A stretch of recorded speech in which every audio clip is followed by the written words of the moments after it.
Good afternoon, everybody. Welcome to Curious Minds. Our topic for today is Change and Development in Rural Society, which is chapter 4, and this is part 3 of the video.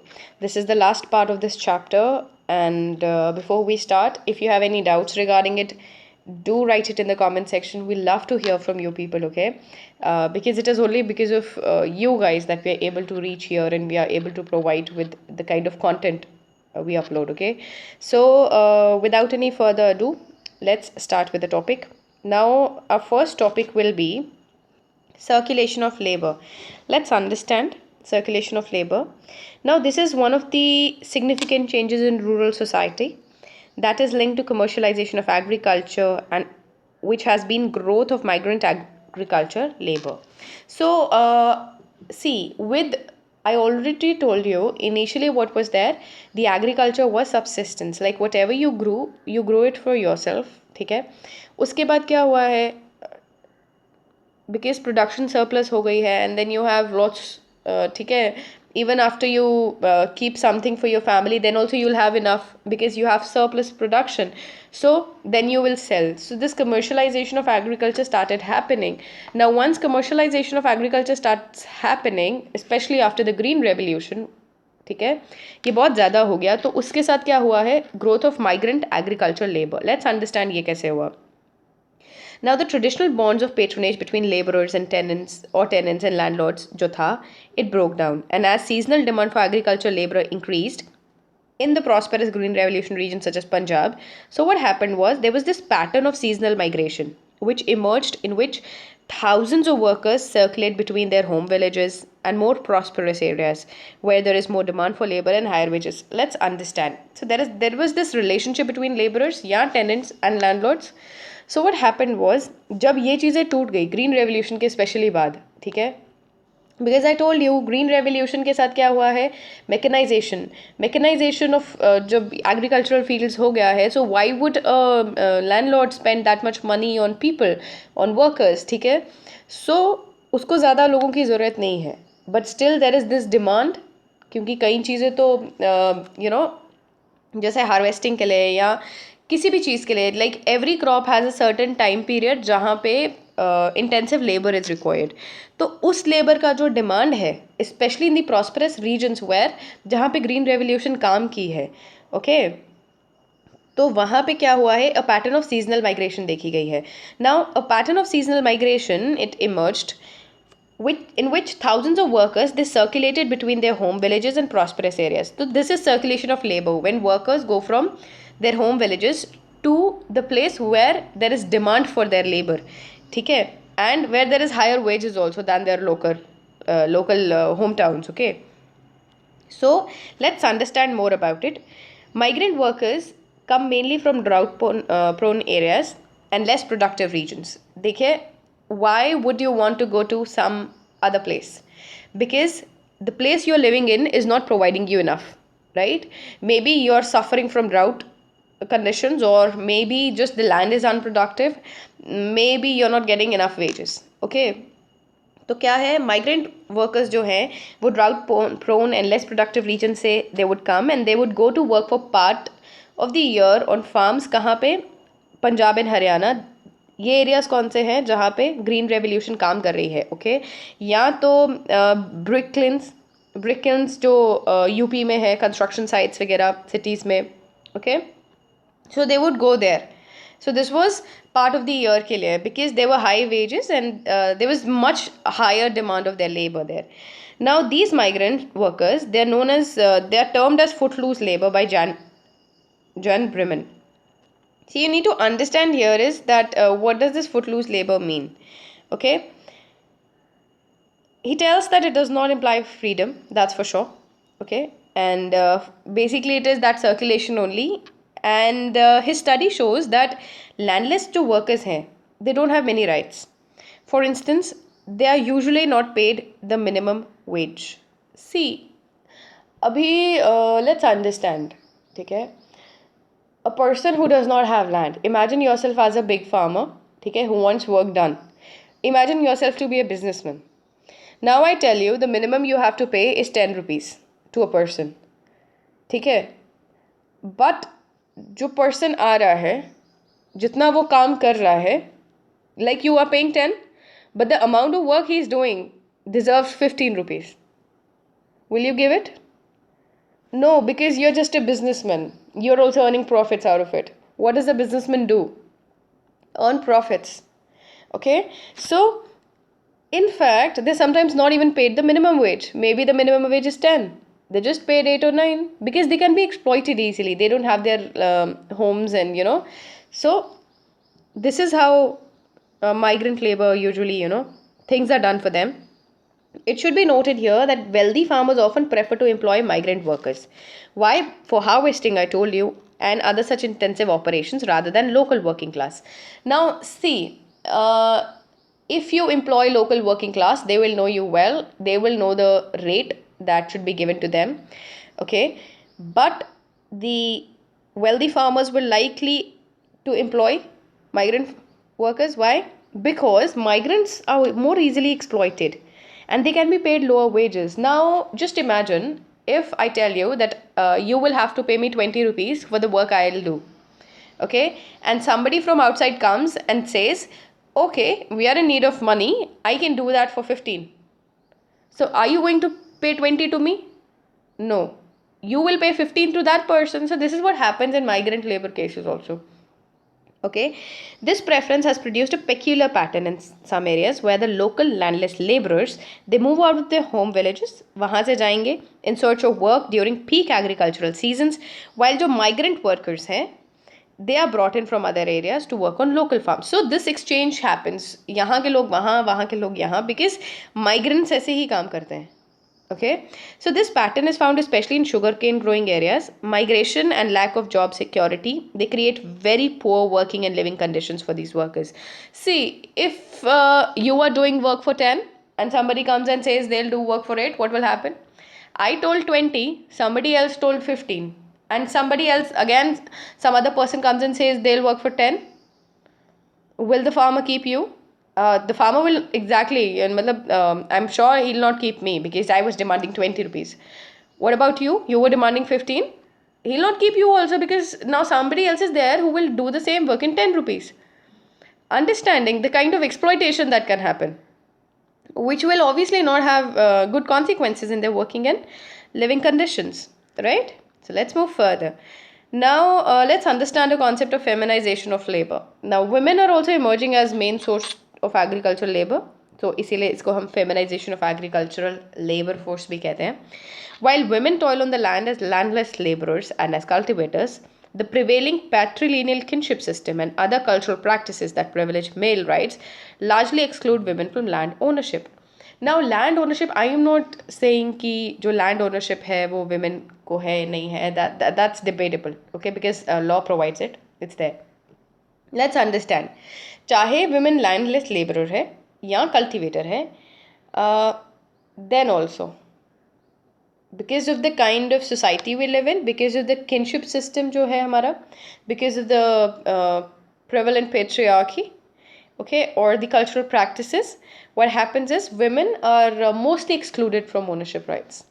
Obviously, the law provides it, but then they're mostly excluded. Okay. Let's move further and understand. Okay. Now, let's understand globalization, liberalization, and rural society, the effect it has. You know what globalization, liberalization, and rural society means? This is already taught in previous videos. If you still don't know, you can go back to previous videos, or obviously you can Google it too. Okay, so these are just simple terms. Let's understand. Globalization, that's already taught, movement of ideas, movement of people, and technology, okay, exchange of that.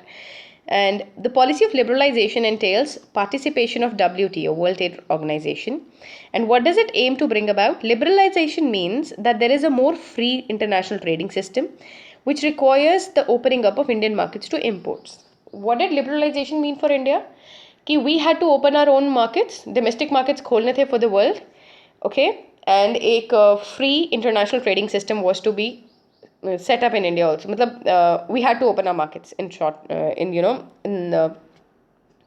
a way it can be explained in simple language. It is this कि अपनी market खोलनी है world के लिए. After decades of state support, जो कि हमें state दे रही थी, and protected markets, Indian farmers have been exposed to competition from the global market. How? See, once before all these LPG reforms, liberalization, privatization, and globalization reforms, what happened was we had protectionist policies. The government used to protect us, okay? But what happened with these reforms? ये कोई gradual reforms नहीं थे. They had to be done, very soon. तो इसीलिए rapidly they had to be done. So what was there? Indian farmers were exposed because they were not used to the competition that the globalization and liberalization would bring along with it. They were not used to it. इसीलिए कहते हैं one of the negative effects somewhere has been that जो small you can say जो small manufacturers थे, they suffered. Small companies suffered because they were not prepared for the kind of competition that LPG reforms had brought with them. Okay, let's move further and understand contract farming. Now, contract farming, I've explained it in other video also, but exactly, I've not explained exactly what I'm going to explain now. I just gave you an example of it, okay? But let's understand what it means. Now, contract farming systems में क्या होता है? Company, it identifies a crop to be grown. It provides the seeds. It provides the inputs. It also provides the technical know-how of it, okay? And also the capital. So the company is providing you everything. Starting from seeds, inputs, the technical know-how of it, and also the capital of it. In return, farmer को क्या करना है? Farmer is assured of a market because the company guarantees कि जो भी उगेगा, the company will purchase the produce at a predetermined price. Okay. Now it is very common, especially in the production of specialized items such as cut flowers, fruits, grapes, figs, pomegranates, cotton, oil seeds. In सब के लिए, the company identifies a crop, it gives you everything. The farmer just has to produce, and the farmer is assured of a market. So everything is, good. Until now, because it also has negative effects. Let's understand how. While contract farming appears to provide financial security to farmers, it can also lead to greater insecurity. Why? Because farmers, they become dependent on these companies for the livelihoods. Abhi everything was green. Like security भी मिल रही है farmer को, सब कुछ मिल रहा है, input मिल रहा है. But insecurity भी है because now farmers become very dependent on these companies for their livelihoods, right? तो contract farming of export oriented products जो होते हैं जैसे such as flowers या gherkins, ये pickled cucumbers होते हैं. It also means agricultural land is diverted away from food grain production. तो ये जितनी भी अच्छी चीज़ें हैं ना जो एक्सपोर्ट होनी है, अगर आपकी जो लैंड है it's going to produce things which are suppose to be exported. What about food grain production? Understanding what will India eat? Obviously they'll not eat cucumbers, that's for sure. We need rice and wheat. So food grain production, जो potential crops हैं उस area के, they are not grown anymore. Okay, so contract farming has sociological significance in that it disengages many people from production process and makes their own indigenous knowledge of agriculture irrelevant. Now you might know, maybe a generation or two generations back, people, especially those who belong to agricultural sector, okay, they had their indigenous knowledge. आप कभी भी note करेंगे, maybe your grandfather or great grandfather, they will have apt knowledge of what is to be grown, when it is to be grown, the kind of water it needs, the kind of input it requires. तो जब company आपको देगी तो ये सारी जो knowledge है, this becomes very futile, no use, right? In addition, contract farming caters primarily to the production of elite items. Elite items, I told you, elite items such as things which need to be exported. And because it usually requires high doses of fertilizers and pesticides, जिसमें pesticides and fertilizers ही ज़्यादा लग गए, वो ecologically sustainable तो नहीं होगा. Correct. The agents of seed, fertilizer, pesticide company, now all these three, ये जो कंपनीज हैं, they are often the sole source of information for farmers about new seeds or cultivation practices. Now, see, if you're growing rice and wheat, you might know it for generations. Okay? Generations of your family might growing it, and they might have the technical know-how of it also, the relevant knowledge, the indigenous knowledge. Okay? The ingenious knowledge of it. But what happens is, Once you start growing something else, you will have no knowledge. Who will you go to? People who provide you with seeds, fertilizers or pesticides, but they have the interest in selling their products. What do you think? What do you think? Will they provide relevant or the exact knowledge of it? Obviously, they're going to provide it so that you can grow it, but it's for their own use. You have to understand. This has led to increased dependence of farmers on expensive fertilizers and pesticides. उनकी company है, they have to sell it. They will tell you कि crop needs fertilizer and pesticides. I already told you organic is in the trend these days, okay? So which has reduced their profits, put many farmers into debt and also created ecological crisis in rural areas. तो अगर fertilizers and pesticides लगने वाले हैं तो क्या होगा? Farmers जो हैं वो डेट में चले जाएंगे because huge amount is needed for it, huge capital. तो डेट में जा रहे हैं, इकोलॉजिकल क्राइसिस हो रहा है. अंडरस्टैंडिंग. तो sociologists have attempted to explain this phenomenon by looking at structural and social changes that have been occurring in agriculture and agrarian society. Now, how have sociologists, attempted to explain it? Let's understand. Especially, let's talk about suicides, like farmer suicides, okay? Now, such suicides, they've become matrix events. What do you mean by matrix events?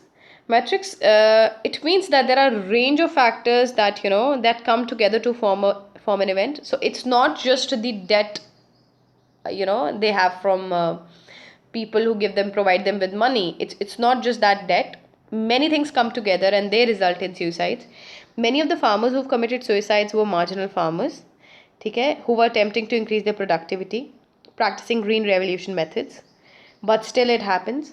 However, undertaking such production meant facing several risks, क्योंकि cost of production सबसे पहले, if you have to grow anything related to or practice green revolution methods, you need, what do you need?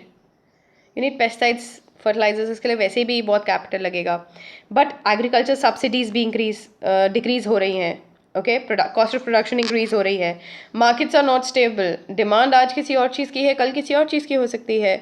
And many farmers borrow heavily in order to invest in expensive inputs because they want to improve their production improve रहेगी तो what will happen, they will gain profits, but this is a very risky venture. Once you start doing it, you don't know what will happen because monsoon can be erratic. Maybe the entire market falls. Maybe, there is no more demand of the product that you were growing. Understanding?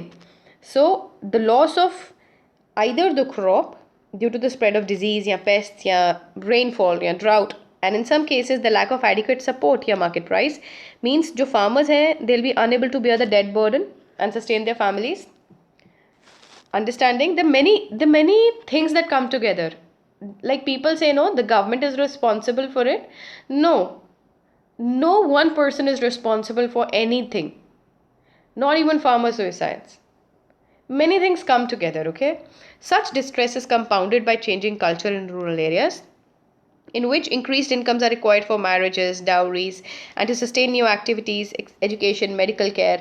अब देखो, farmers का काम खाली agriculture में invest करना तो नहीं है. They also need education. They also need medical care. They also, marriages के लिए, dowries के लिए, the kind of culture we have in India. ठीक है? The patterns of farmer suicide point to significant crisis that rural areas are experiencing. So agriculture for many is becoming untenable and the state support for agriculture has declined substantially. Yes, it has declined.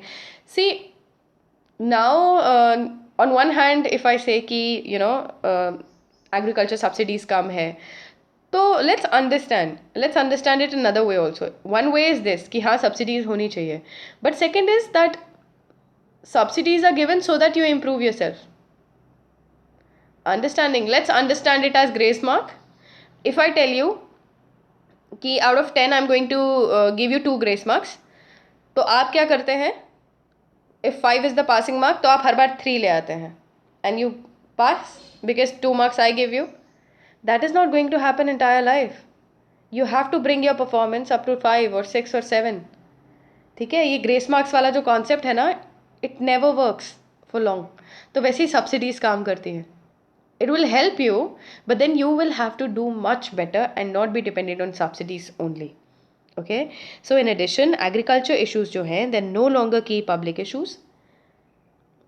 जब तक कोई suicide नहीं होती है, you all know, farmers don't come in the, arena. Lack of mobilization है, powerful pressure groups नहीं है जो पॉलिसी मेकिंग को उनके फेवर में ला सकें. So in a democratic nation like India you need pressure groups that can actually get your voice across to the government. Okay, so that it listens. And so this is it for the video. The entire chapter is finished.